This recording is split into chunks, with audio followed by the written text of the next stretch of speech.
Thanks to everyone who have subscribed. If you have not, please do.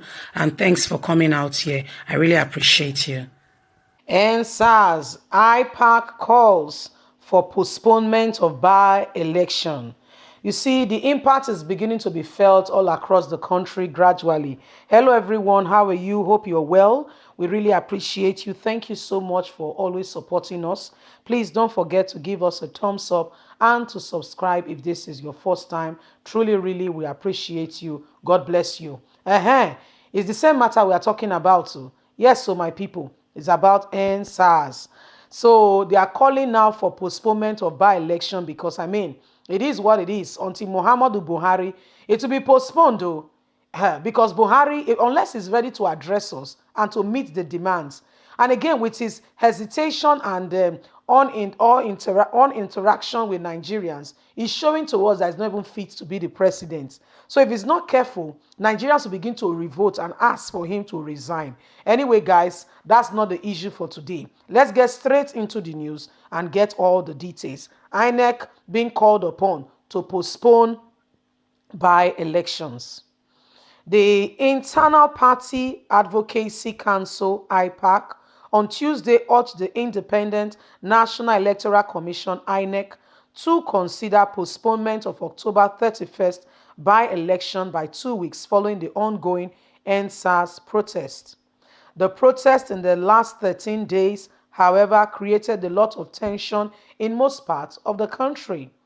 IPAC chairman Mr. Femi Olaniyi, in a statement in Lagos, said that the postponement had become imperative for a stemless and harsh-free by-election across the country. Olaniyi said in a view of the present ongoing in the country, generally INEC should postpone all by-election nationwide by 2 weeks because all political parties could not campaign as requirements as due to the ongoing NSAS protests nationwide. Going ahead with the election on 31st October will be a biased action against the new and upcoming political parties that needed to create more awareness to have more people to come to their side. This is the first election in Lagos after the deregistration of some political parties, and campaign can only be done during the election period to make known to the public the current registered parties.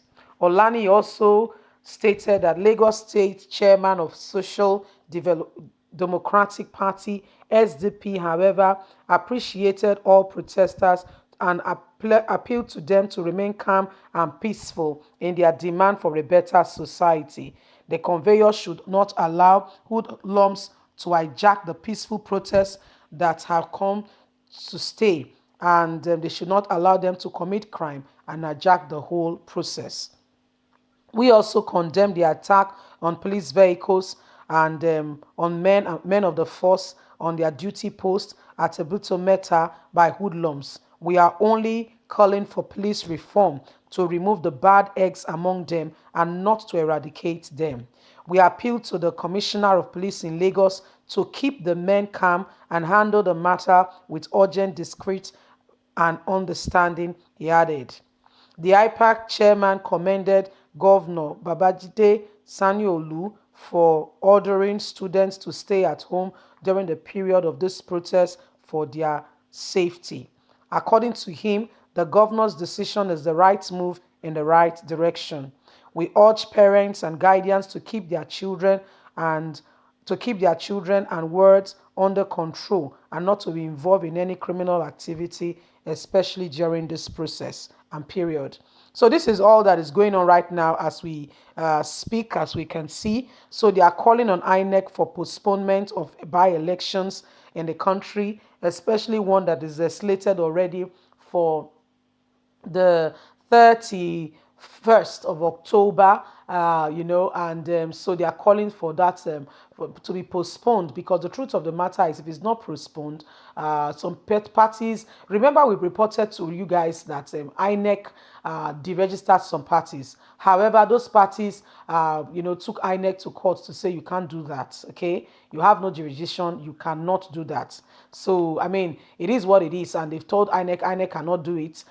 So INEC had to re-register them. So some of such parties have not really campaigned adequately, have not really made their themselves well known, abreast with the people, and what have you. So it would be unfair for such people if they are not given the opportunity to be able to adequately,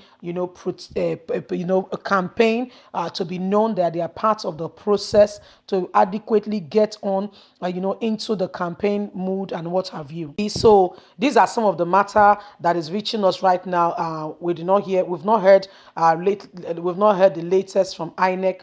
We don't know if INEC is going to accept, but I mean, it's logical and it makes sense that there should be postponement for now, so that everybody can get on board and everybody can campaign as they want to, and make sure that they are ready. There is no going back. They are ready to actually take their place, and to give their best, especially with all that is coming. And once upon a time, Nigerians, please, no more voting for APC, PDP, whatever party. Let us seek out for true individuals who truly love the country. Look at what has happened. During the pandemic, Nigerians said they spent trillions of naira for Nigeria to alleviate, to help people. But guess what? We did not see this money in any way, form, or kind. NSAS protesters have put money together, and we can see the effectiveness of this money already in the life of the people.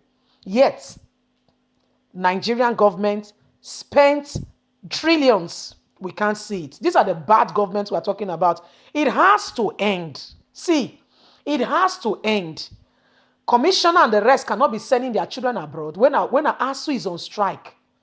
Do you know how a 4-year course in Nigeria, 5-year course in Nigeria, if you go to a federal university, it's 3 years abroad, and 3 years is 3 years. Like 3 years is 3 years. Masters, 1 year you are done. PhD, 2 years you are done. There is no after to after to after. It just, I mean, that is what is happening. This is what it is. So they send their children to get these opportunities. They are young, and they get all they should get quickly. They settle down. And here you have a young person of how many years entered school at 16, 17, 18, 19. By 26, he's still in school. 27 is still in school. Not because he failed, but because ASU plus X. So what are we talking about? There's got to be change. It has to happen. Leave us a comment. Let's hear your thoughts. Bye for now.